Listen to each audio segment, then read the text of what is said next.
KBS 열린 토론.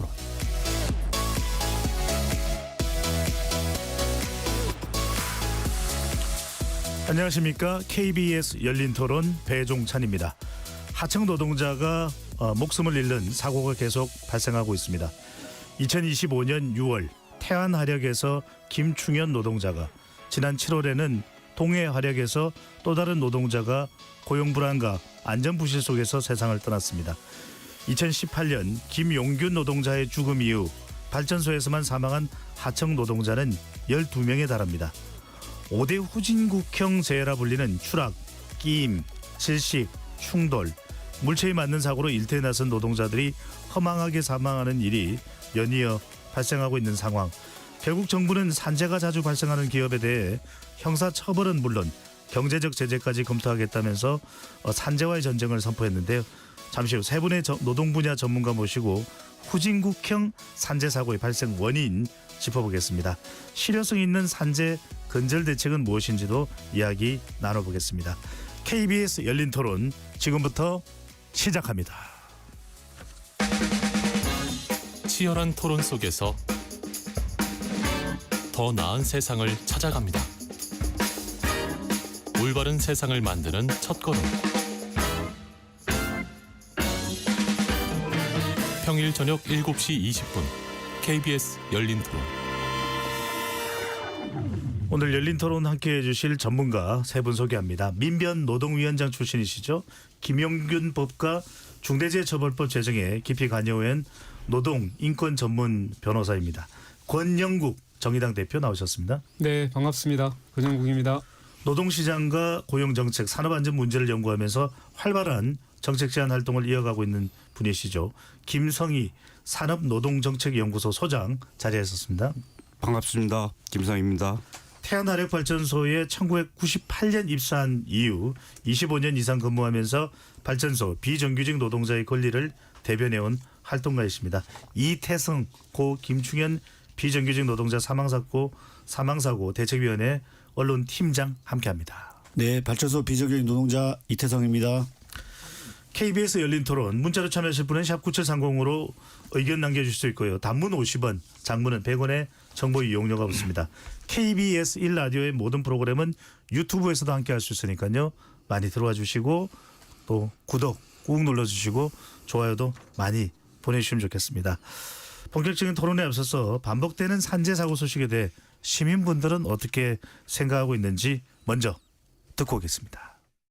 일하러 가서 죽는 일이 많은 거잖아요. 안전 장비나 이런 거 교육 같은 건 하고 있지만 잘 지켜지지 않는 거, 그리고 법적으로 책임이 좀 해외 사례에 비해서 약하다 보니까 반복되는 게 아닌가. 국민들이 노동 환경이 더 좋아져서 안전한 환경에서 일하는 건 당연한 거고, 중대 그 법이 지금 만들어져는 있지만 크게 바뀐 것 같지는 않고, 그래서 그걸 좀 개선해가지고 취지에 맞게 유지돼야 된다고 생각해요. 또 위험한 일인데 사람들을 더 배치를 안 하는 것도 있고, 더 위험한 일인데 더 안전하게 조치를 하지 않는 것 같다는 생각이 들더라고요. 또 비용 절감도 있겠죠. 노동 시간도 길고 그러잖아요.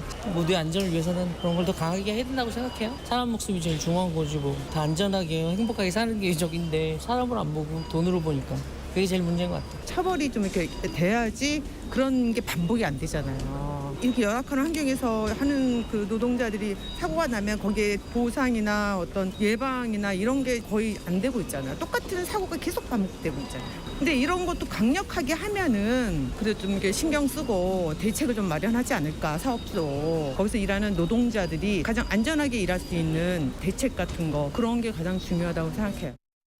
시민분들의 의견 어떻게 들으셨는지요?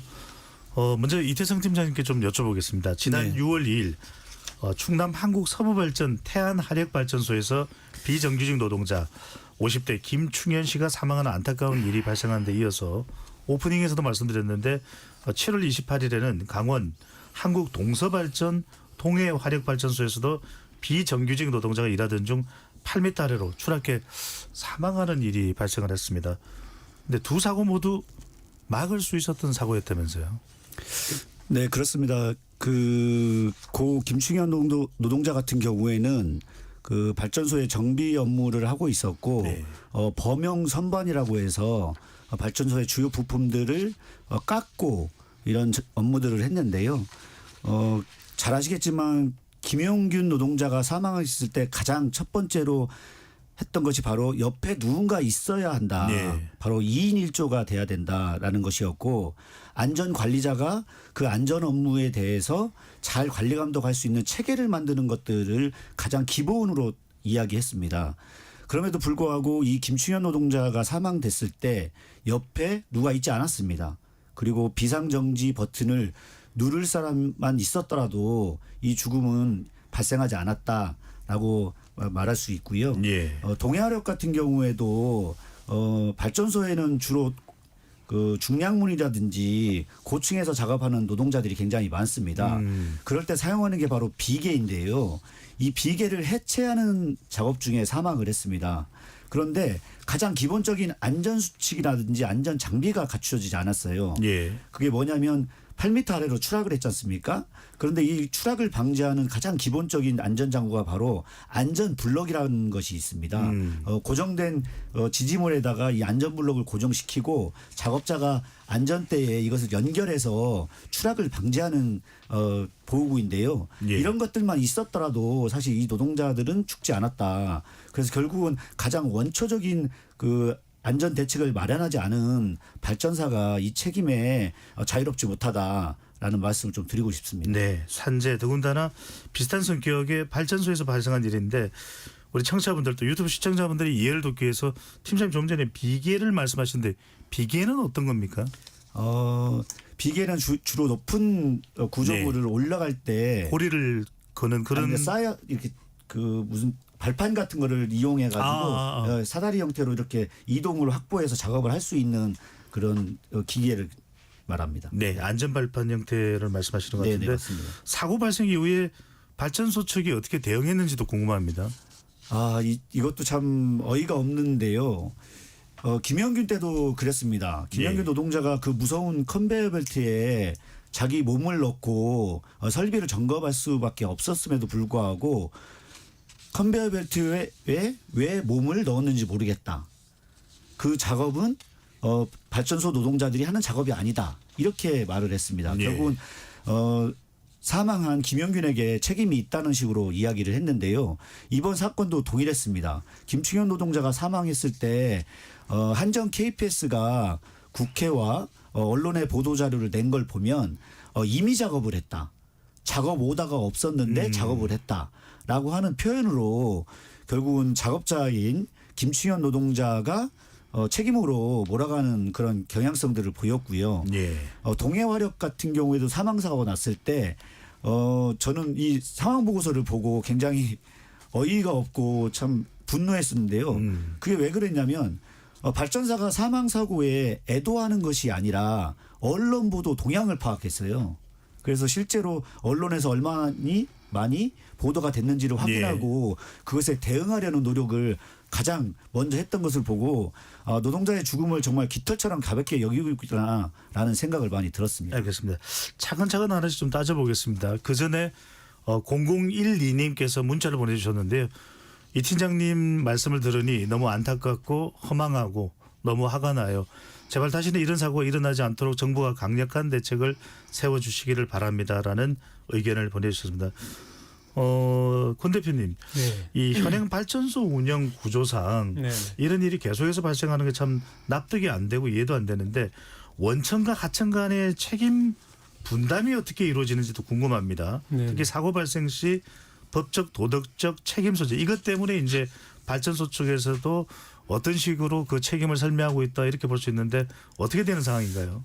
이제 2018년 12월 달에 김영균 노동자가 사망을 했었는데요. 네. 그러니까 그 전으로 사실 이제 이 책임 분담이 상당히 이제 바뀌기 시작한 거죠. 조금 쉽게 얘기하면 기본적으로 발전소는 공기업입니다.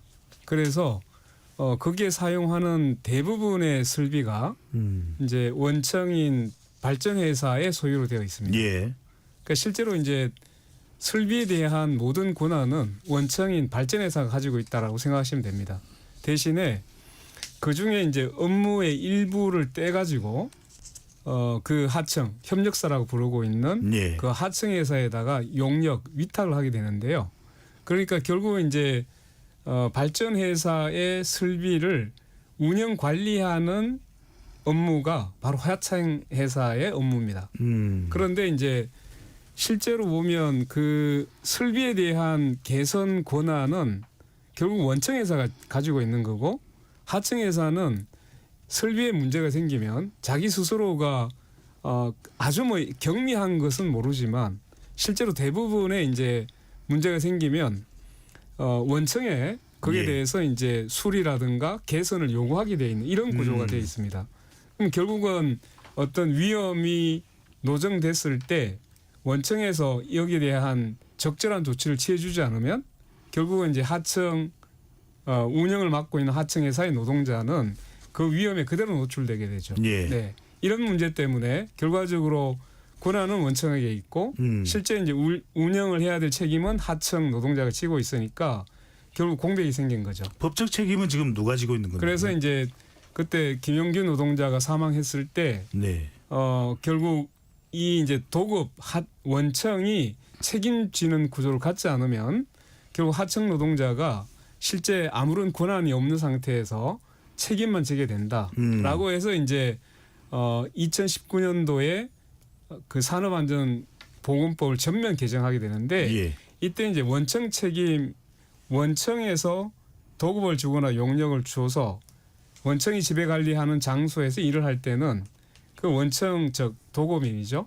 원청이 안전 그 조치, 보건 조치 의무를 지게 된다라고 해서 예전하고 달리 지금은 이제 원청이 하청 노동자들에 대한 안전 조치나 그 보건 조치 의무, 즉 책임을 지도록 법이 바뀌어 있죠. 예. 네네. 그 전까지만 하더라도 결국은 하청이 자기 직원에 대한 책임을 지는 구조로 해서 원청은 계속적으로 실제로 책임을 벗어났었는데 그 이후에 이제 김영균 노동자가 죽고 산업안전보건법이 전면 개정되면서 예. 이제는 원청이 책임지는 구조로 바뀌어 있다. 자세하게는 이따가 더 할 텐데 네. 그래서 이태성 팀장님 그러면은 달라진 산업안전보건법에 따르면 이번에 6월 7월에 발생한 이 산업재해에 대해서는 원청이 책임지게 돼 있는 겁니까? 네, 맞습니다. 원청도 같이 책임을 지게 되어 있고 네.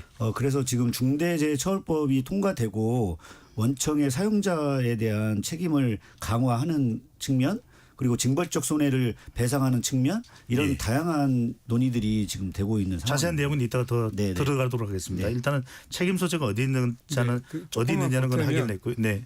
원청 이제 당연히 그 하청 노동자는 하청 업체에서 1차적인 책임이 있죠. 예. 근데 똑같은 책임을 원청도 사업주가 지게 되는 이런 구조로 돼 있다고 이렇게 이해하시면 됩니다. 알겠습니다. 네. 자, 현황부터 좀 살펴보면 올해 발생한 최근에 이제 두 사고에 대해서 이야기를 드렸습니다만 팀장님 일단 전체 현황을 좀 보기 위해서 최근 5년간 발생했던 하청 노동자 사망 사고 건수 주요 사건들이 뭐가 있었는지 발전소 현장에서 그 부분도 좀 소개를 해 주시죠. 발전소의 사망 사고가 저희가 그 김영균이 사망 사고 이후에 발전소의 안전을 강화하는 발전산업 안전강화 대책이 발표가 되는데요. 예. 여기에 주요 핵심 중에 하나가 발전소의 안전사고를 DB를 구축하는 거였습니다. 그런데 이 DB에 대한 통계들이 일치하지 않는 경향성들을 지금 최근에 보이고 있는데요. 그래서 저희가 지금 발전소의 산재 통계를 확인해 보니 최근 5년간 238건의 산재가 발생을 했습니다. 그런데 이 중에 하청의 산재가 193건에 집중되어 있습니다. 무려 81.6%이고요. 예. 이런 경향성들을 봤을 때 여전히 발전소의 안전이 위험한 구조로 지금 진행되고 있다라는 것을 확인할 수 있었고 그리고 그중에서 6명이 사망하는데요. 그 6명도 모두 하청이었습니다. 그런데 저희가 최근에 이 발전소의 사망 사고가 급격히 또 늘어났지 않습니까? 네. 태안과 동해 사고를. 그래서 이런 것들을 확인해 보니까 발전소에 벌써 12명이 사망을 했어요. 그러니까 통계치가 일치하지 않죠. 그래서 이 산업재해에 대해서 통계가 일치하도록 하는 그런 과정들이 필요하다라는 것들을 이번에 다시 한번 확인을 했습니다. 네. 통계 일치도 중요한 부분일 테고 김승희 소장님 근데 제일 지금 궁금한 것은 뭐냐면 앞서 이제 건영국 대표도 말씀을 해주셨지만 이 김용균 씨 사고 이후에 많은 국민들이 경악했고 노동자들은 분노했고 고용노동부는 대대적인 근로감독을 진행을 했지만 계속 지금 쳇바퀴 돌면서 오히려 사고는 줄어들지 않고 있거든요. 네. 왜 이런 겁니까? 이제 원청과 하청이 이제 공동 책임지게 하는 것이 진전된 거죠. 인천에서 배수로 사고가 최근에 2건 있었는데 네. 발주자인 뭐 인천환경공단도 책임을 모면할 수 없다 이런 얘기를 했는데 결과는 아직 나오진 않았습니다.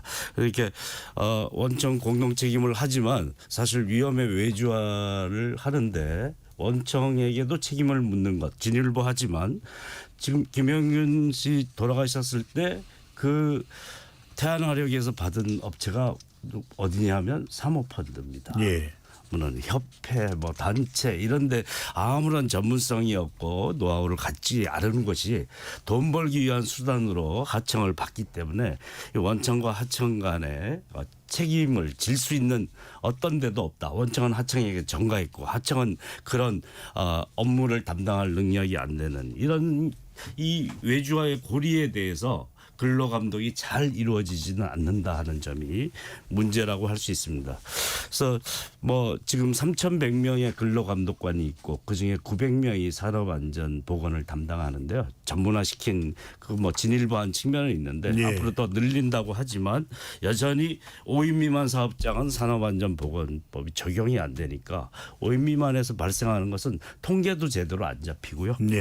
50인 미만 5인 이상에서 43.7%의 재해가 발생하는데 이 또한 이제 사업체 수주가 너무 많으니까 사실 근로감독의 행정이 물론 모두를 항상 조사할 수는 없습니다. 그러나 특별감독 뭐 하여튼 기획감독 이런 형태로 좀 어떤 문제가 많이 발생할 수 있는 위험이 있는 요소들을 미리 선제적으로 감독할 수 있는 감독 행정의 체계화 이런 네. 것이 좀 부족하다. 무엇보다도 다단계 하청 과정에서 이 문제를 적용하기가 굉장히 어렵다. 책임 소재를 찾아내기 어려운 점이 있기 때문에 하청 사업 알겠습니다. 노동자가 발생하는데 원청의 책임을 어디까지로 물을 것인지에 대한 그런 체계도 정비할 필요가 있습니다. 네. 하나씩 좀 따져보겠습니다. 근로감독이 안 되는 건 어떻게 안 되는 건지 좀 들어가 봐야 되는데 그 전에 분명히 건영국 대표께서 산업안전보건법이 김용균 씨 사고 이후에 바뀌었다고 그랬거든요. 네네. 자, 또 중대재해처벌법도 제정됐단 말이거든요. 네네. 그런데도 지금 앞서 소개해드렸던 사망사고도 발생하고 계속 위험의 외주화 노출되고 이 법이 뭐가 달라진 법인데도 불구하고 또 새로 제정된 중대재해처벌법이 있음에도 불구하고 화력발전소 2곳만 보면 5인 미만 사업장도 아니거든요. 네네. 왜 이런 겁니까, 대표님? 지금 이제 그 결국 이번에도 보면 이제 김충현 노동자 같은 경우에는 1차 하청이 아니고 2차 하청까지 내려가 있어요. 그러면 이제 지난 김용균 노동자의 사망 때는 1차 하청이었습니다. 그래서 이 안전관리 체계를 1차 하청까지는 일정 부분 포괄해서 실제로 이제 체계를 만들고 관리하는 기능을 네. 뭔가 좀 실질화시키려고 했던 노력들이 보이는데 2차 하청에 대해서는 완전히 다시 이제 외면 배제되어 있었던 거죠. 그러다 보니까 실제로 2차 하청 단계에서는 그 안전관리자도 서류에만 등장합니다. 그리고 또 하나는 그 안전 뭐 TBM이라고 해서 이제 작업하기 전에 안전에 대한 점검을 하고 들어가게 되는데 그냥 김충현 본인이 다 작성을 합니다. 서류상으로만 안전관리 체계가 있는 것처럼 구성을 했을 뿐이고 2차 하청에 대해서는 결국 하청 노동자 스스로가 모든 것을 다 감당하게 하는 그야말로 그 체계가 거의 형식화, 서류화되어 있었던 거죠. 그리고 이번에 또 이제 동해하력의 사고를 보면 결국은 이 이제 원청과 하청 간의 관리 체계를 만들고 있다고 하더라도 결과적으로 원청은 내 직원이 아니다라고 하는 생각을 결국 버릴 수 없는 것이죠. 그렇기 때문에 이 안전에 대한 관리 체계가 실제로 이제 그 사이에 틈이 발생할 수밖에 없는 겁니다. 권한은 하청은 없는데 모든 책임이나 운영을 스스로가 감당을 해야 되기 때문에 이 사이에 이 위험의 간극이 계속적으로 발생한다는 이야기를 드릴 수밖에 없어요. 그래서 네. 이제 저희들은 적어도 생명이나 안전을 다루는 직업의 그러한 업무에 있어서는 이런 식의 외주화를 중단해야 된다는 이야기를 끊임없이 하고 있는 거죠. 김권 대표님 말씀이 상당히 주목할 수밖에 없는 이태선 대표님 궁금한 게 이 부분입니다. 그러면 이 노동자가 하청 노동자면 법상으로도 다 되어 있지만 현장에서는 안 지켜지는 것이고 만약에 이 근로자가 원청에 소속된 노동자라면 이 규정은 다 지켜진다는 이야기인가요? 네, 그런 측면이 더 훨씬 더 강하고요. 그래서 지금 김충현 노동자와 김영규 노동자의 사망 사고의 공통점이 바로 이 직접적인 원인에 대해서 안전 장치를 개선하거나 요구할 권한이 없습니다. 그렇기 때문에 시설과 장비의 소유 권한이 발전사한테 있기 때문에 네. 이런 것들을 개선하지 못하기 때문에 안전 장치들이 없어서 사망을 하게 된 것이고, 두 번째가 이제 관리적인 원인이 있는데 아까 권영국 대표님도 말씀하셨지만 절차가 작업 절차가 무시가 됩니다. 왜냐하면 원청이 하청한테 지시하는 형태로 되기 때문에 이 작업 절차가 부재하게 되는 것이고, 관리 감독도 원청이 하청을 관리 감독하지 않습니다. 물론 네. 서류상으로는 관리 감독하는 게 있지만 실질적으로 인력이 많이 부족한 부분도 있기 때문에 원청이 그 넓은 범위의 에리어에 하청업체를 다 관장할 수가 없습니다. 그래서 이런 관리적인 원인이 발생하면서 사망에 이르게 되고, 마지막이 바로 구조적인 원인인데요. 다단계 하청 구조, 그리고 불안한 고용 문제, 그리고 안전이 시스템화되는 것이 공백이 발생을 하게 되는 것이 있기 때문에 이런 세 가지 요인이 복합이 되면서 하청업체 노동자들이 집중적으로 사망을 하게 되는 요인으로 되는 네. 겁니다. 김 선생님 여기서 중요한 것이 네. 원청과 하청이 뭐 임금 구조가 다르고 또 그 임금 관련된 부분의 지출을 줄이기 위한 원청의 이유인지는 모르겠습니다만 지금 이거는 관리와 예방이거든요.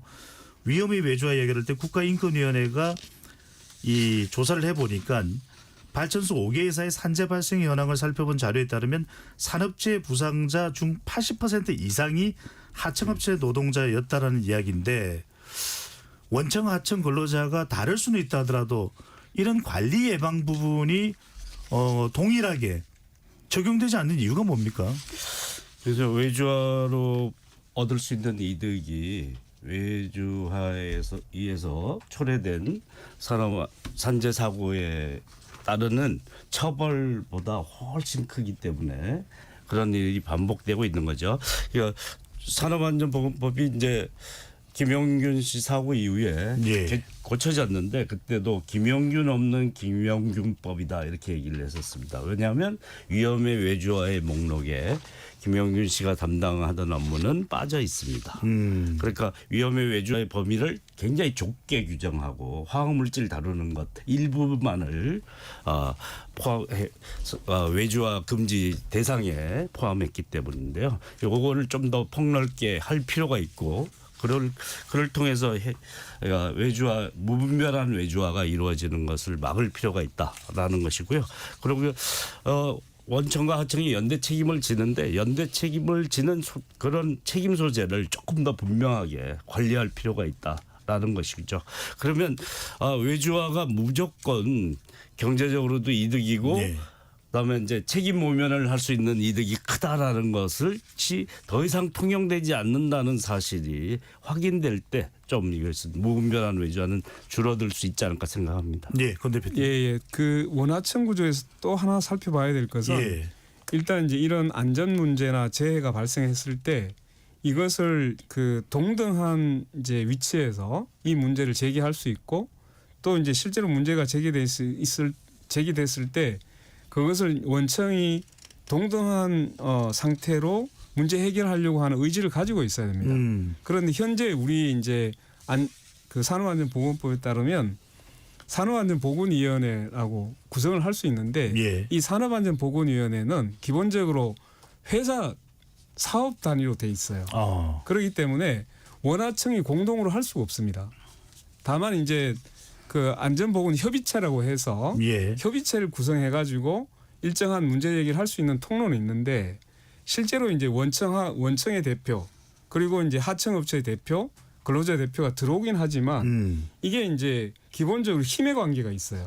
그러다 보니까 실제로 이제 우리가 그 김영균 특조위 활동을 할 때 그 이제 원청에 공장장이 앉아 있고 하청에 이제 현장 소장이나 또는 대표가 들어온다 하더라도 거기에서 자기 이야기를 못 해요. 눈치를 보고 있는 수준이거든요. 그러다 보니까 이게 대등한 수준으로 이루어지지 않으면 실제로 문제 제기를 대단히 하기가 어려운, 또 문제를 제기하더라도 이걸 이제 만약에 자기 직접 고용한 직원이라면 예. 실제 이런 문제들을 매우 신속하게 처리할 텐데 비용 문제를 가지고 이것을 굉장히 뒤로 지연하는 이런 것들이 계속적으로 나타나고 있는 거고. 권 대표님 차별이 네, 발생하는 말씀하신 거죠. 내용 중에서 한번 확인을 해야 될 것이 그러면 개정된 산업안전보건법 네, 네. 김영균 씨 이 사고 이후에 네. 개정된 산업안전보건법과 중대재해처벌법에는 이렇게 안전 예방과 관련해서는 하청 근로자가 불이익을 당하지 않도록 그런 조항들이 들어가 있지 않습니까? 이제 원래 이 산업안전보건법이나 중대재해처벌법은 기본적으로 사업주에게 그 의무를 부여하고 이 이제 사업주가 의무를 위반했을 때 그리고 중대재해가 발생하거나 이랬을 때 그 책임을 묻는 구조로 되어 있거든요. 예. 그러다 보니까 이제 지금 실제로 이제 사업주가 즉 원청 사업주나 또는 하청 관계에 있어서 매우 엄중한 책임을 계속 묻는 방식으로 진행이 되어 왔더라면 실제로 이제 하청 노동자들에 대해서 사고가 났을 때 상당한 이제 부담으로 올 거 아니에요. 예. 근데 그동안 보면 산안법이 개정이 돼 가지고 이제 원청이 책임지는 구조로 가긴 했지만 실제 이제 법원이나 이 기소 단계 또는 법원 재판 과정에서 보면 여전히 벌금이 뭐 500만 원 수준 또는 1000만 원 이하인 경우가 태반이고 예. 또 대부분이 보면 실형 사는 경우가 거의 없습니다. 대부분 보면 집행유예나 이런 것으로 우리가 솜방망이 처벌이 계속 지속되고 있기 때문에 알겠습니다. 원청이 실제로 크게 지금 스스로가 압박감을 받지 않고 있는 거 아닌가라는 예. 생각까지 가게 됩니다. 이재훈님께서는 원청의 징벌적인 벌금을 가야 해결되지 않을까요라는 의견을 보내주셨고요. 이재규님께서는 안전보다 일을 위험하게 빨리 끝내려는 생각 이걸 고쳐야 하는데 왜 이렇게 바뀌지를 않을까요라는 말씀 주셨습니다. 말 그대로 책임을 묻는 것도 중요하지만 이런 사망사고 발생하지 않도록 관리 예방만큼은 절대로 양보하지 않는 그런 조항과 우리의 실천, 현장 상황 이게 중요할 것 같은데 지금부터는 몇 가지 중요한 질문을 이태성 팀장님께 여쭤보겠습니다. 자, 이번 그 올해 발생했던 사고에 대해서 대책위는 국가에 의한 연쇄적 타살 이렇게 규정을 했는데 이런 구조적 책임이 국가에 있다고 보시는 이유가 있을까요? 결국은 아까도 말씀드렸지만 비용에 대한 문제인데요. 김충현 노동자를 사망사고를 들여다봤을 때 현장에서 일하는 사람이 안전관리까지 하는 체계였습니다. 그러니까 제가 일을 하면서 실제로 안전까지 책임지는 구조로 가는 거기 때문에 이런 것에 대한 문제를 계속 그 제기를 했던 거고 저희는 어쨌든 이 컨베이어 벨트에 안타까움을 죽음을 당했던 김영균이 사망했을 때 예. 국가의 책임론에 대해서 굉장히 강조를 했습니다. 그래서 국가가 어떤 권고를 했냐면 김영균 특조위를 만들어서 더 이상 발전소 현장에서 죽지 않도록 예. 하겠다라고 발표를 했습니다. 그럼에도 불구하고 6년이 지난 지금 발전소의 똑같은 현장에서 특히나 태안할 발전소에서 옆에 누군가가 없어서 그리고 안전 조치를 하지 못해서 안전 장치들이 제대로 작동하지 못해서 또 다른 김영균 그 김충현이 그 죽음에 이르게 된 겁니다. 예. 그래서 이게 국가가 사실 미필적 고의한 살인을 했다라고 현장 노동자들이 하는 이유가 이 죽음의 고리를 끊을 수 있는 기간이 6년 동안에 존재했음에도 불구하고 이 죽음을 막지 못한 책임은 결국 국가에 있다라는 이야기들을 하는 발전소기 때문에 이유인 것 더 같습니다. 적극적으로 국가가 역할을 할 수도 있지 않았을까라는 차원도 있을 텐데요. 그래서 지금 우리 청취자분들도 많은 의견을 보내주고 계십니다. 다양한 어떤 안전 도구들이 작동될 수 있을 텐데 CCTV라든지 또는 뭐 AI 인공지능 센서라든지 팀장님 대책위는 고용안전협의체 구성 15개 발전소에 대한 기획 감독 그다음에 재발 방지 대책 이런 부분들을 요구를 하셨는데 고용안전협의체 구성은 어떤 것이고 왜 필요하다고 보시는지요? 우선 15개 발전소에 저희가 특별근로감독을 요청했던 이유는 발전소가 여전히 위험하다는 것들을 고용노동부가 제대로 감독을 해야 된다는 의미로 요구를 했습니다. 예. 그랬더니 실제로 봤더니 2인 1조가 안 되는 구간이 굉장히 많았습니다. 그러니까 옆에 누군가 없기 때문에 또다시 사망에 이를 수밖에 없는 구조가 확인됐고 특히나 민간 발전소 삼척 쪽에 있는 발전소에는 안전 방호 울도 없었습니다. 그러니까 컨베이어 벨트가 있는데 그 옆에 컨베이어 벨트에 방호 울이 없다는 거예요. 방호 막 자체가. 예. 이런 것들이 여전히 사각지대로 존재하는 것들을 이미 확인을 했고 특히나 발전소 현장에 발전사별로 한 5조의 금액을 투여를 했어요. 그런데 그럼에도 불구하고 이번에 태안화력 사망사고가 발생했을 때 김영균 때보다 더 많은 1000여 건이 넘는 그 지적과 사법처리 대상이 발견이 됐거든요. 네. 그래서 이런 부분에 대해서는 앞으로 더 많은 노력들이 필요하다는 것들이 확인됐고 그래서 고용협의체를 구성하는 것이 정부의 대책이었습니다. 이름도 긴데요. 고 김충현 사망사고 재발 방지를 위한 발전산업 고용안정협의체입니다. 네. 이름이 굉장히 길죠.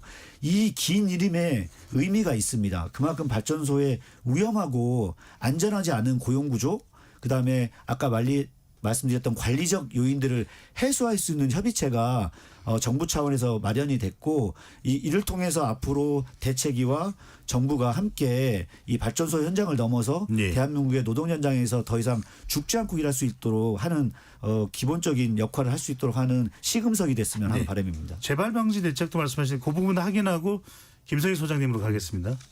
재발 방지 대책 제안하신 건 어떤 내용입니까? 재발 방지 대책은 아까 말씀드렸던 구조적인 원인을 일단 해결을 해야 되는데요.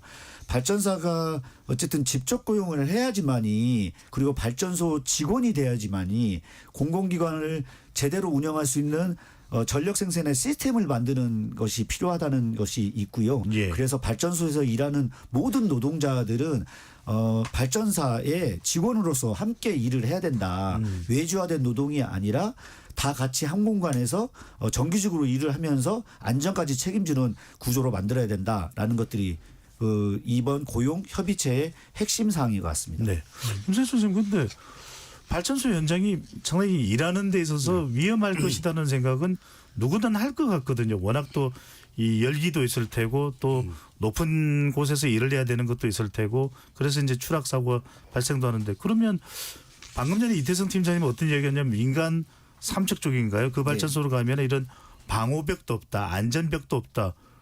그러면 근로감독이 한 번이라도 가봤으면 그건 잘못됐으니까 지적하고 처벌할 수 있는 그런 것도 가능할 것 같은데 그런 게 안 된 이유는 뭡니까? 기획 감독을 하는데 할 때는 그걸 설치해 놓죠. 그러다가 사실은 평상시에는 일의 효율성을 위해서 그걸 제거해 버리거나 하는 경우가 있죠.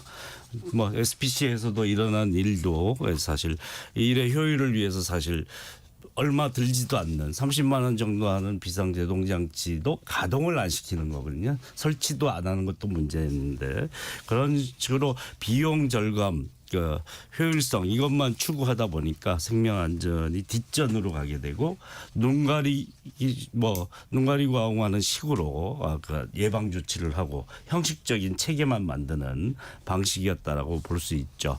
중대재해처벌법에서 그래서 처벌을 통해서라도 실질적 예방 조치가 되도록 하려고 한 거죠.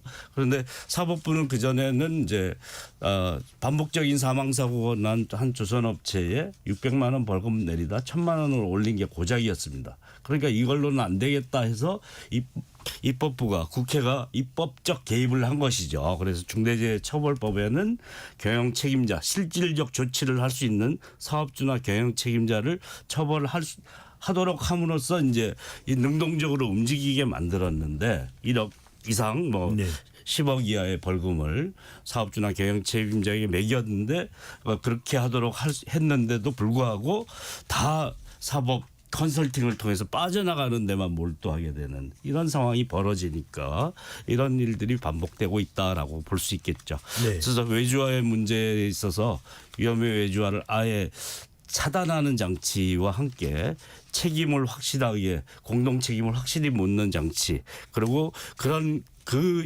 영역까지 감독이 제대로 이루어질 수 있는 이런 조치가 다 같이 필요하다라고 생각합니다. 알겠습니다. 책임도 마땅히 뒤따라야 되겠죠. 근데 근 대표님, 네. 저는 비용이 얼마나 절약되고 이것이 얼마나 이 각각의 화력 발전소에서 수익이 되는지 몰라도 안전보다 중요한 게 있겠습니까? 안전이 비용보다는 우선해야 될 텐데, 자 그렇다면 이런 민간 발전사 또 이 정부 공공기관 발전소, 권 대표님 보시기에는 이런 사고를 막기 위한 최소한의 조치 어떻게 보시는지요? 결국은 이제 다시 경제 논리로 돌아가게 되는데요. 그러니까 결국은 이제 원청이나 결정권이 있는 그 대표 또는 이제 경영 책임자에게 의무를 부여하고 그것을 위반해서 사고가 발생했을 때 엄중한 책임을 물음으로써 사실 이제 이 심리적인 압박을 이제 평소에 주는 것이잖아요. 네. 이걸 통해서 그런 이제 처벌받지 않도록 예방에 이제 우선하도록 이렇게 이제 법이 구성이 돼 있는데 여전히 이제 처벌 자체가 매우 솜방망이 처벌로 치닫다 보니까 실제로 지금 별로 이제 뭐 압박을 받지 않는 거죠. 그렇기 때문에 이제 지금 얘기 나오는 것이 결국은 사전 예방 비용에 비해서 사고가 났을 때 그 사고 처리에 대한 대가가 훨씬 더 높이 상정되지 않으면 이 경제적인 논리가 그래서 지금 나오고 있는 거거든요. 이제 예를 들면 미국의 기업살인법도 실제로 이제 이런 그 산업안전의 어떤 조치를 하지 않아서 그 의무를 위반해서 사람이 사망하거나 중대재해가 발생하면 매출액의 몇 배에 대한 이런 벌금형을 이제 선고하고, 그러니까 실제로 이제 매우 이게 악의적인 경우에는 기업을 운영할 수 없을 정도의 어떤 경영에 영향을 미치도록 하거든요. 그럼 결과적으로 이번에서도 두 가지라고 저는 보고 있는데, 하나는 제대로 지금 이제 중대재해처벌법을 네. 그 제대로 적용하고 집행하도록 해서 실제로 이제 안전 조치를 제대로 취하지 않은 경영 책임자는 엄중한 책임을 추궁을 당할 수밖에 없다. 이걸 이제 하나 제대로 이제 시정을 해야 되는 게 있고, 두 번째는 경제적으로 사전 예방하는 것이 사후 처리 비용보다 훨씬 더 싸다, 우리 표현으로 저렴하다는 인식을 주도록 지금 이제 경제적인 제재에 대해서도 우리가 다시 좀 고민을 해야 되는 거 아닌가라는 네. 생각을 가지게 됩니다. 이태원 팀장님, 이런 생각도 듭니다. 물론 이제 사고가 나서 책임을 물을 수도 있겠지만 얼마나 안타까운 일이겠습니까? 사고가 나기 전에 이런 안전장치 또 현장에서의 안전확보, 2명이면 2명이 일해야 될 것, 또는 안전관리자를 확보하면 확보해야 될 것, 이런 걸 안 했을 때 오히려 사전 조치를 취한다든지, 이건 어떨지요? 그래서 그 안전관리비라는 비용이 굉장히 중요한 지점이긴 한데요.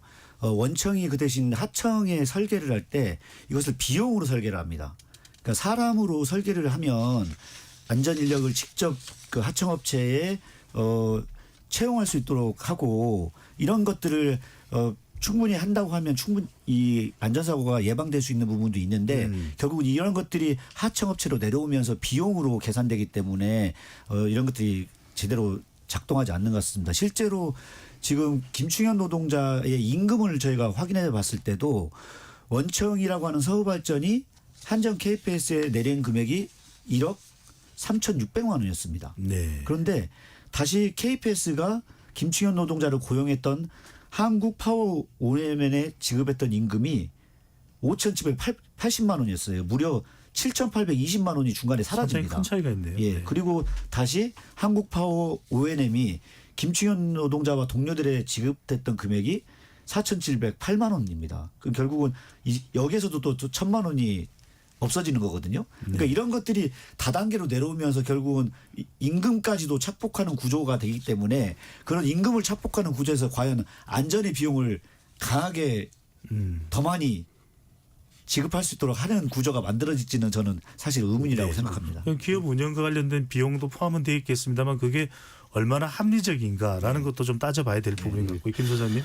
예, 그렇게 이제 하청 단계를 내려오면서 사실 발전소가 별로 이득을 본 건 없습니다. 직접 고용하는 비용보다 이것이 더 클까 과연 밑으로 내려가면서 사실 하청 노동자는 가장 많은 피해를 보죠. 하는 일에 비해서 충분한 대가를 받지를 못하고 위험에 노출되는 그런 일까지 겪는데 사실은 그 비용으로 제대로 일을 시켰으면 태안화력 발전이 사실 책임은 자기가 져야 되는 그런 부담은 있겠지만 이런 일은 좀 줄어들지 않겠습니까? 사실 경제적으로 외주화가 경제적으로 이득이라고 하지만 따져보면 하나도 이득이 아닙니다. 그건 책임 모면하는 대가일 뿐이라는 것이고요. 그리고 공공기관이지 않습니까? 특히 네. 공공기관은 이렇게 외주화를 주면 사업비가 됩니다. 인건비가 안 되고.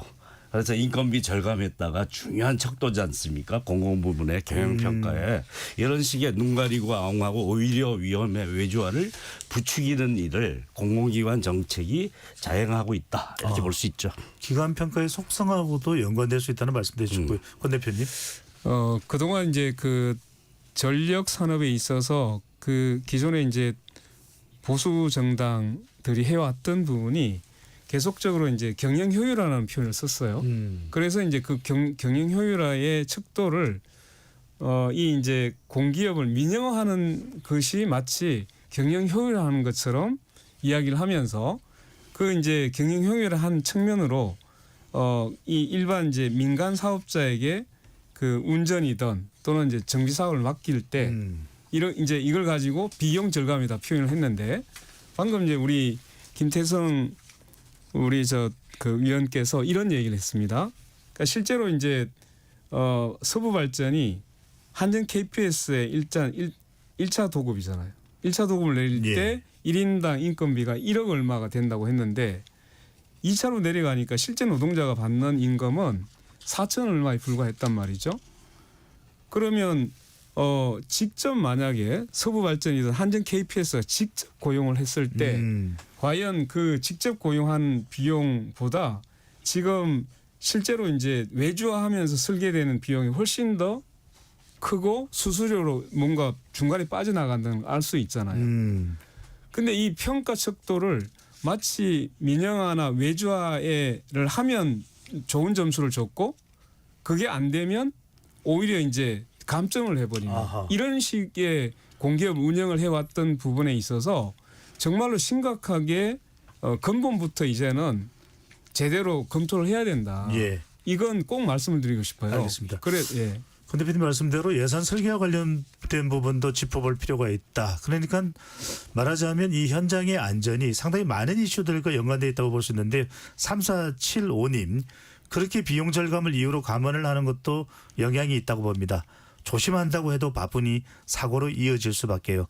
5742님 한국 산업계가 지금 비용 절감이라는 빈대 잡으려고 초과 3간 다 태우고 있는 중인 듯합니다. KBS 열린 토론 2부에서는 이 발전소 이외의 산업 현장에 관련된 부분도 더 깊숙이 들어가 보도록 하겠습니다. 잠시 참여 안내 로고 듣고 돌아오겠습니다.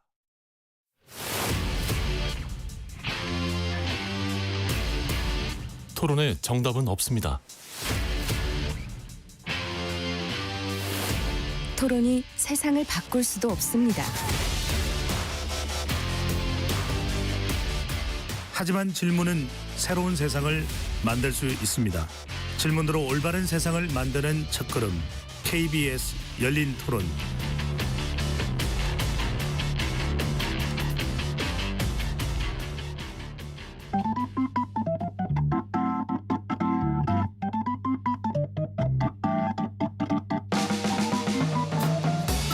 세상을 바꾸는 질문, 열린 토론이 시작합니다. KBS 열린 토론은 언제나 열려 있습니다. 단문 50원, 장문 100원의 유료 문자 샵 9730 그리고 KBS 어플리케이션 콩으로 여러분의 의견을 남겨주세요. KBS 열린 토론 2부 이어가겠습니다. 정부 산재와의 전쟁 선포, 위험의 외주화 건절 대책은 이라는 주제로 토론하고 있습니다. 스튜디오에 김성희 산업노동정책연구소 소장, 이태성 고 김충현 비정규직 노동자 사망사고 대책위원회 언론팀장, 권영국 정의당 대표 세 분과 함께하고 있습니다. 김 소장님, 올해 발전소 이외에 외의 사업장에서 발생한 산재 건수 통계 이제 어떻게 될까요? 산업재해가 올해 통계는 아니고 2024년 통계만 예. 잡히죠. 그래서 재해자 수는 14만 2,771명이고요. 그다음 사망자가 2,098명입니다. 근데 이제 우리는 지금 요새 주목하는 게 주로 사고 사망자를 주로 다루지 않습니까? 예. 사고 사망자가 827명이고요. 질병 사망자가 1,271명입니다.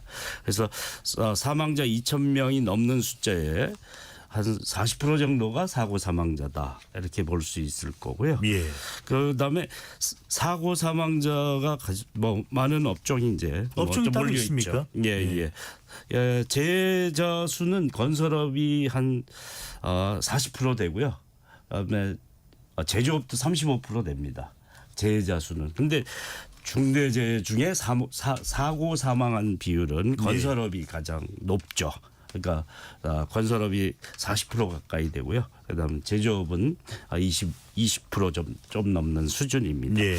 그래서 그러니까 전체 재해로 보면 건설업과 제조업이 앞서 있고요. 그다음에 이제 질병 사망자는 뭐 광업에도 많이 있고 운수창고 통신업이 요새 좀 많이 발생하고 있는 중이고요. 사고 사망자는 이제 건설업 제조업이 높은데 최근에 좀 줄었다 이런 얘기가 있는데 건설업 경기 부진 때문에 줄은 거지 뭐 특별한 뭐 다른 일이 있어서 줄은 것은 아니다. 아무튼 위험한 현장일수록 더 노출될 수밖에 없다라고 생각할 수 있는데 이건 제가 이태성 팀장님께 좀 여쭤볼까요? 참 안타까운 것 중에 하나는 산재 사고에 있어서 추락, 김, 강김 사고 그러니까 이건 충분히 좀 막을 수 있지 않을까 하는 후진국형 사망 사고가 많다는 점. 이 점은 어떤 원인이 이유가 있을까요? 가장 1차적인 직접적인 요인을 제거하지 않게 되면 결국은 노동자들이 사망한다는 것을 그대로 확인할 수 있는 거기 때문에 가장 직접적인 사망 사고의 원인이라고 하는 안전 조치들을 가장 빠르게 하는 것들이 필요하다고 생각합니다. 아까 말씀드렸던 방호 우리라든지 방호 장치라든지 네. 안전한 비계를 시스템 같은 비계도 충분히 있거든요. 이런 것들을 하게 되면 이런 후진국 사고들은 막을 수 있음에도 불구하고 결국은 비용에 대한 문제와 기업의 경영에 대한 안전 경영에 대한 문제가 가장 아래로 위치하고 있기 때문에 예. 이런 사고들이 발생한다고 판단할 수밖에 없는 것 같습니다. 팀장님 이런 안전도구 안 챙기는 이유가 뭐 공기를 좀 빨리 당겨야 되고 그러려면은 안전시설물 설치하고 붙였다 뗐다 이런 게 시간이 더 걸리고 이 이유도 있습니까? 맞습니다. 그런 이유도 있습니다. 그래서 실제로 발전사에서도 예전에는 빨리빨리 공기를 단축시켜야지만이 전기를 생산하였기 때문에 공기도 일부 단축시키는 과정들이 있었거든요. 그런데 지금 같은 경우는 어쨌든 최대한 안전을 확보하면서도 이 일을 함에도 불구하고 여전히 이런 후진국형 사망사고가 발생하는 네. 이유들은 결국은 비용과 아까 말씀드린 구조적인 원인이 있다고 판단되는 것 같습니다. 정말 좀 생각을 바꿔야 될 것 같다. 법도 좀 바꿔야 될 것 같다라는 생각이 드는데 권영국 대표님 이거 안 여쭤볼 네. 수가 없습니다. 이재명 대통령이 얼마 전에 방문한 곳이 바로 포스코 ENC였습니다. 그래서 이제 산재 사망 사고가 좀 많이 발생한 기업이기 때문에 갔을 텐데 SPC를 이야기하시는 건가요? 포스코 ENC. 포스코 ENC. 네네네. 예, 예. SPC 말고 이제 또 포스코 ENC. 네네네. 어제 미얀마 국적의 외국인 근로자죠 한 명이 네. 감전 사고를 당해서 의식 불명에 빠지는 사고가 일어났다고 하는데 네. 보통 대통령이 이렇게 방문하고 뭐 꼭 우리가 뭐 이 사례만 이야기하기나 그렇습니다만 더 긴장하고 사고가 안 날 것 같은데 어떤 현상이라고 봐야 됩니까? 이 지금 사고 자체가 매우 구조적이라고 하는 것을 네. 이번 사고가 그대로 응변해주고 있다고 봅니다. 그러니까 대통령이 한마디 이제 매우 이 산재 문제를 이제 여러 측면에서 지적을 했죠. 결국 이제 계속적으로 재발되는 것은 미필적 고의에 의한 살인이라고까지 지적을 했습니다. 예. 그리고 이제 특히 포스코 ENC 같은 경우는 원래 4명이나 계속적으로 반복적으로 사망한 이 현장이었기 때문에 특히 이제 지목을 했었죠. 그러다 보니까 이 사장이 이제 그 대표이사 명의로 결국은 신문에다가 일면에 사과 성명까지 냈었죠. 그렇음에도 불구하고 결국 현장에는 실제로 이제 기존에 하던 방식, 예를 들면 이런 위험한 작업을 할 때는 반드시 2인 1조를 하도록 하거나 또는 이제 감점의 우려가 있을 때는 그 감점되지 않도록 하는 조치를 미리 취하고 작업을 네. 하도록 한다든가 이런 식의 안전보건관리 체계가 실제로 그 말 한마디 한다고 해서 바로 고쳐지는 게 아니잖아요. 그러면 이제 포스코 ENC가 약속했던 것도 적어도 모든 작업을 65개 현장에서 작업을 중지하고 안전 진단이 끝나야만 이제 작업을 시작한다고 했는데 실제로 보면 그런 진단들이 실제로 실질적으로 이루어졌냐, 매우 형식적으로 이루어졌을 가능성이 대단히 높다라는 것을 보여주고 있고, 아까 말씀드렸듯이 이런 안전보건관리 체계라는 것은 그냥 뭐 대표이사나 또는 누군가 한마디 한다고 이루어지는 것이 아니라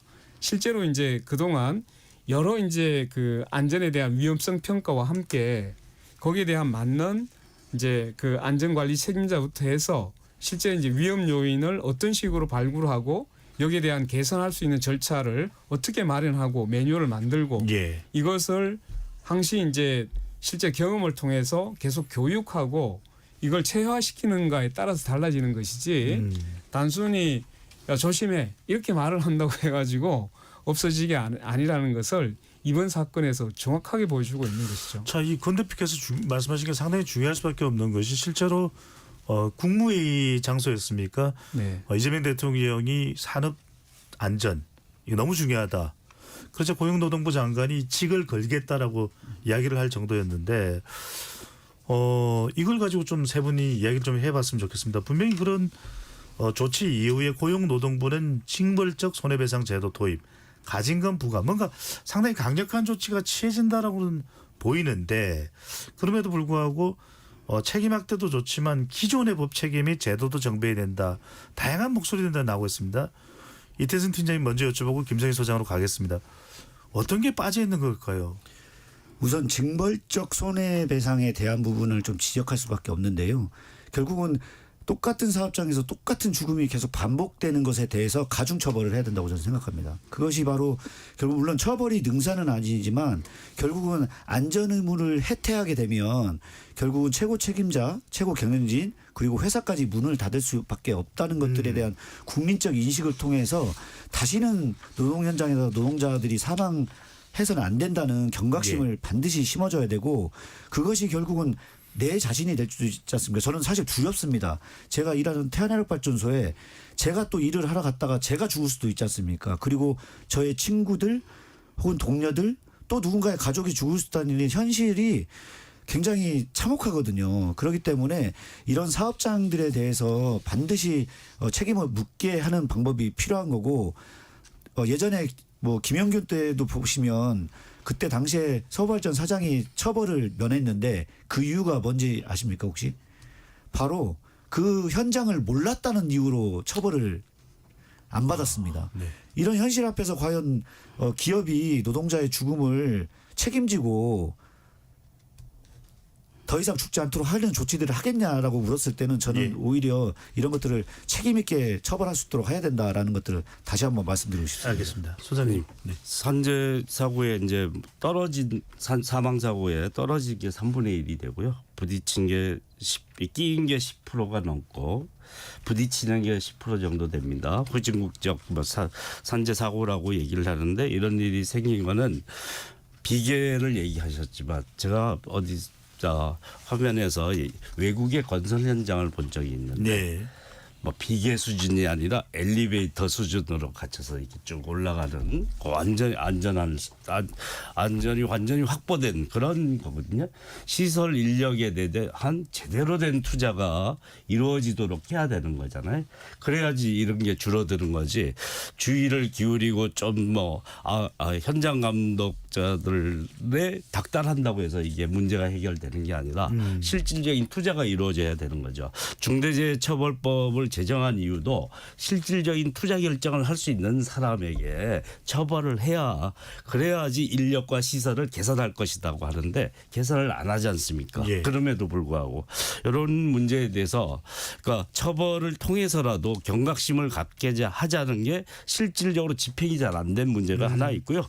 그다음에 징벌적 손해배상 제도는 제가 뭐 그래서 새로운 것처럼 얘기해서 다시 한번 산업안전 중대재해처벌법을 찾아봤더니 징벌적 손해배상 제도가 있습니다. 예. 쓰이고 있지 않을 뿐입니다. 그러니까 제대로 쓰면 된다라는 것을 그래서 현재 있는 법 체계를 잘 집행하는 걸 통해서 예. 실질적인 시설 인력에 대한 새로운 투자가 일어날 수 있도록 하는 변화를 만들어내는 그런 게 필요하다라고 봅니다. 예. 그 얘기 해보겠습니다. 예방을 위해서라도 법 실효성이 제대로 작동되는 게 필요한데 7404님께서 안전에 관한 한 대한민국은 달라진 게 없는 것 같습니다. 원 스트라이크 아웃제라도 예외 없이 적용했으면 하는 심정입니다라는 말씀 주셨는데 권 대표님 근데 이야기 해보겠습니다. 중대재해법 시행 이후 수사는 1000건 넘게 했다고 하는데 실제 네. 송치된 건수 이거 이제 저 수사에서 네. 기소할지 말지 여부가 이제 결정되는 건데 20%한 5분의 1밖에 안 된다고 하는데 이렇게 법 적용이 어려운 이유가 있습니까? 이제 이건 사실 이제 그 중대재해처벌법이 제정이 될 당시부터 이미 우려가 나왔던 부분입니다. 예. 왜냐하면 이 중대재해처벌법은 적어도 여러 가지 이제 회사 내에 이 안전 관리 체계에 대한 부분을 조사하는 부분이기 때문에 간단한 사건은 아니죠. 그래서 이제 여기에 대한 그 수사 인력을 대대적으로 보강을 해야 될 필요가 있다라는 이야기를 계속적으로 지적을 했었던 부분이 있습니다. 그런데 이제 그 윤석열 정권이 들어서고 난 뒤에 이미 후보 시절부터 이 중대재해처벌법이 기업에 부담을 주기 때문에 내가 대통령이 되면 반드시 이걸 완화시키겠다 또는 이게 실제로 기업에 부담 주지 않겠다라는 식으로 3년 내내 이런 식의 이제 그 방침을 가지고 정책을 펴왔던 거예요. 그러다 보니까 실제로 이제 검찰을 장악하고 있던 게 윤석열 정권이지 않습니까? 결국은 검찰이 이 중대재해처벌법을 제대로 적용하기 위해서 실제로 수사 인력과 수사 전담팀을 구성을 하고 여기에 대해서 제대로 된 수사를 해왔느냐 오히려 그 원청 사용자들에 대해서 경영 책임자들에 대해서 이 법을 제대로 적용하지 않도록 즉 면피시키기 위해서 그동안 3년을 허송세월 했다고 저는 보고 있습니다. 그러다 보니까 결과적으로 지금 기소율을 보면 정말 한심하거든요. 그러니까 이제 노동부에서 처리한 그 비율이 한 30%, 예. 그리고 이제 검찰로 넘어가서 기소가 된 비율이 6에서 7% 정도밖에 안 되는 것으로 실제로 확인되고 있어요. 그럼 결과적으로 보면 이 부분을 이제 수사와 기소에 대해서 가장 이제 권한을 갖고 있던 검찰이 실제로 이 법 적용을 계속적으로 완화시키려고 하는데 오히려 치중하다 보니까 결과적으로 중대재해처벌법이 마치 실효성이 없는 법처럼 이야기를 하고 있는데 본말이 전도된 거죠. 오히려 새로운 법이 만들어졌을 때 이것을 어떻게 하면 제대로 적용하고 빨리 여기에 대해서 수사의 그 역량을 키워나갈 거냐에 대해서 투자를 하고 인력을 보강했어야 되는데 전혀 해오지 않았다는 거죠. 네. 권 대표께서는 이제 정치적 이유를 또 말씀하시긴 했습니다만 이태성 대표께서 보시기에 뭐 좀 제도적으로 중대재해법의 실효성을 높이기 위한 방안이 또 있을까요? 우선 이게 어쨌든 처벌을 위한 법이라고 하는 그거에 대한 어감에 대한 문제를 최근에 그 환경부 장관이 국무회의에서 말씀을 하셨습니다. 그래서 중대재해 예방법이라고 뭐 명칭을 바꿔야 된다는 얘기도 있었습니다. 하지만 이것이 결국은 처벌을 강화하는 것이 아니라 안전 의무를 다했을 때는 처벌을 또 안 받을 수 있는 요소로도 작동합니다. 그렇기 때문에 제가 안전 경영을 자꾸 이야기하는 부분도 안전을 최우선으로 해서 자기가 일하는 사업장 안에 그리고 자기 직원이 그리고 자기 가족들이 그 누구가 되든 간에 죽지 않고 일할 수 있는 권리들을 제대로 작동할 수 있도록 해야 된다. 그래서 노동자에서 요구하는 것들이 바로 노동자들이 이런 안전 활동에 대해서 안전 경영에 대해서 직접적으로 참여하고 예. 이런 것들을 보장하는 제도를 도입하자라는 것들이 아까 있습니다. 그 고용안전체 말씀하신 네, 그것도 그렇고 네. 지금 현재 기업에서 노동자들이 직접 경영주와 같이 이런 안전 예방 활동을 해서 안전 경영을 최우선으로 해서 하는 정책들을 만들자고 하는 것들을 제안하고 있거든요. 네. 그래서 이런 것들을 함께 하다 보면 결국은 중대재해 처벌법이 아니라 중대재해가 줄어들 수 있는 요건으로 작동할 수 있다. 그래서 노동자 참여가 반드시 필요하다라는 것들을 좀 말씀을 드리고 싶습니다. 참여하면 노동자들은 자신의 생명을 안전을 최우선할 수밖에 없기 때문에 네네. 더 효율적일 수도 있다는 이 말씀하시는데 예방의 주체가 되고 예. 실제로 그 죽음의 주체가 되는 것이 아니라 이 사망을 예방할 수 있는 주체로서 그 자기 역할을 충분히 할 수 있기 때문에 사망 사고도 반드시 줄을 거라고 저는 생각합니다. 저도 또 한마디 하나가- 예 네, 말씀 말씀하시죠. 좀 예. 그러니까 경영 책임자가 이제 제대로 처벌되지 않고 기소 안 하는 건 뭐 사법부의 좀 옛 관행을 바꾸지 못 않고 있기 때문에 생기는 문제이기도 한데 빠져나가는 이유 중에 뭐 경영 책임자가 현장 관리를 안 한다, 모른다 이런 얘기도 있고 또 하나가 개인의 과실입니다. 개인이 100% 주의력을 가지고 내내 일을 할 수는 없습니다. 반복적인 작업을 하는데 네. 그런데 개인의 과실 부분을 너무 과도하게 판단하는 경향이 있다. 사고의 조사 과정에서.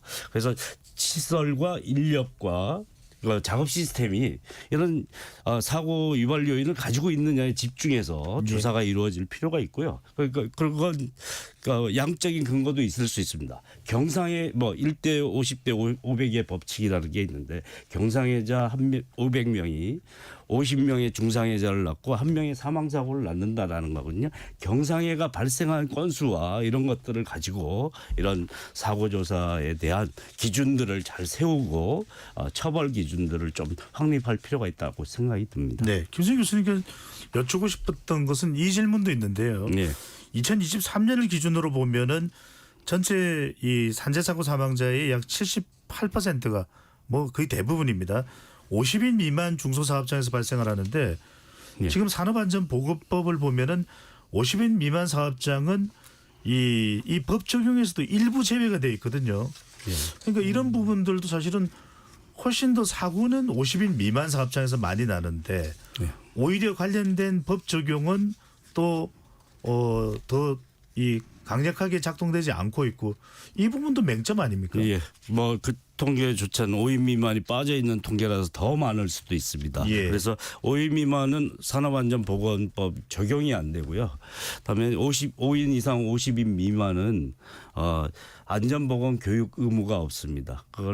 그 문제가 약간의 사각지대를 계속 만들어 놓고 있다라는 것이 문제라고 볼 수 있고요. 예. 이렇게 많이 나는 거는 중소사업장이 좀 어렵다, 관리하기 어렵다 이런 것도 있는데 사실은 하청회사들이 대부분일 가능성이 높습니다. 왜? 건설업, 제조업 다 이런 우리나라의 뭐 독자적으로 운영되는 업체보다는 하청 구조 속에서 일하는 중소기업이 많이 발생하는 거니까 이거 외주화의 문제, 다단히 하청의 문제와 무관하지 않다라고 보는 것이 네. 타당하다고 봅니다. 권 대표님. 네네. 그 실제로 지금 이제 중대재해처벌법 그 산업안전보건법의 경우에는 원래는 이제 모든 사업장 이제 그 노동자의 어떤 규모에 관계없이 모든 사업장에 적용하도록 돼 있는데 아까 우리 김성인 교수님이 이야기한 것처럼 실제로 이제 산업안전보건법에 있어서 그 안전교육조차도 면제해주는 규정들이 규모가 작은 경우에는 이런 규정을 두고 있는 맹점이 있는 것이고 또 하나는 이제 중대재해처벌법에서도 5인 미만 사업장에 대해서는 아예 이제 법 적용을 제외하고 있는 상황이잖아요. 네. 그런데다가 지금 이제 가장 다발적으로 사고가 많이 발생할 수밖에 없는 게 다시 강조하지만 이런 이제 50 미만 사업장이 대부분 보면 실제로 원청에서 하청을 받아서 일을 하는 하청업체가 거의 가능성이 대단히 높다. 알겠습니다. 네. 규모 자체가 영세하다. 시간이 저희 많이 남지 않은데 아주 중요한 질문이 있어서 이 두 질문 정도를 이태선 팀장님과 권 대표님께 여쭤보고 마무리를 하려고 합니다.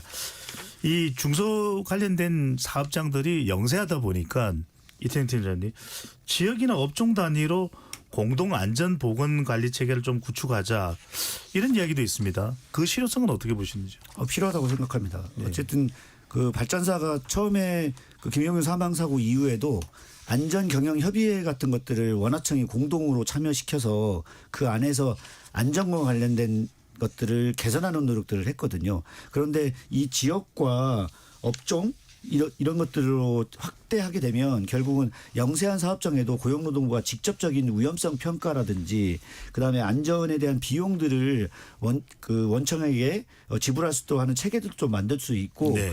그런 과정 속에서 실제로 많은 안전들을 제도적인 개선을 할 수 있기 때문에 고용노동부의 적극적인 이런 역할들이 좀 필요한 지점들이 있고 그래서 확대할 필요성이 있다라고 생각하고 있습니다. 네. 3310님 현직 건설 안전관리자입니다. 회사 대표자님들, 임원님들, 근로자님들 안전교육 받을 때 제발 자는 시간이라 생각하지 마시기 바랍니다. 교육의 질도 더 높일 필요가 있습니다. 권 대표님께 이거 여쭤보겠습니다. 네. 주로 이런 위험에 많이 노출되는 위험이 왜 좋아하죠? 주로 고령자들이 많고 네. 또 외국인 노동자입니다. 이 포스코 ENC도 미얀마 노동자인데 네. 고령자, 외국인 노동자 그들이라고 해서 위험에 방치돼서는 안 되는 거 아니겠습니까? 네. 한 1분 정도 시간이 됩니다. 그래서 이제 실제로 사람은 뭐 젊든지 나이가 있든지 간에 또는 인종이 다르다고 해서 위험이 다른 건 아니지 않습니까? 동일한 위험이 있기 때문에 실제로 이제 부주의에 대해서 그 부주의에 따른 사고를 예방하기 위한 것이 안전보건관리 체계라는 거죠. 결국은 사람이 얼마나 주의하냐에 따라 사고가 좌우되는 것을 막기 위한 것이기 예. 때문에 이제는 이제 아까 얘기했듯이 실제로 이제 체계 중에서 보면 시설 같은 경우에도 정말로 갖춰야 될 가장 기본적인 이런 이제 안전대에 대해서 제대로 설치할 수 있도록 한다든가 또는 이제 그 안전 수칙 중에 보면 공사 기간을 단축하는 문제 때문에 사실 이제 안전에 대해서 수칙을 지키지 못하게 하는 이런 식의 환경을 만들어서는 안 된다는 것이죠. 특별히 이제 이 고령이나 이주 노동자 같은 경우에는 소통이 잘 안 되는 경향도 있을 수 있기 때문에 충분히 이제 안전 교육을 하고 그 안전 교육에 따라서 수칙을 제대로 지킬 수 있는 작업 환경을 만들어 주는 것이 네. 바로 안전보건관리 체계의 핵심이다라는 말씀을 꼭 드리겠습니다. 권 대표님 말씀이 정말 외국인 노동자들 같은 경우에 지금 위험한지라도 알게끔 하는 것도 중요한 것 아닌가라는 생각이 듭니다. 오늘 함께해 주신 이태성 고 김충현 비정규직 노동자 사망사고 대책위원회 언론팀장 권영국 정의당 대표 김성희 산업노동정책연구소 소장 세 분과 함께했습니다. 오늘 말씀 감사합니다. 예, 고맙습니다. 고맙습니다. 지금까지 KBS 열린 토론 배종찬이었습니다.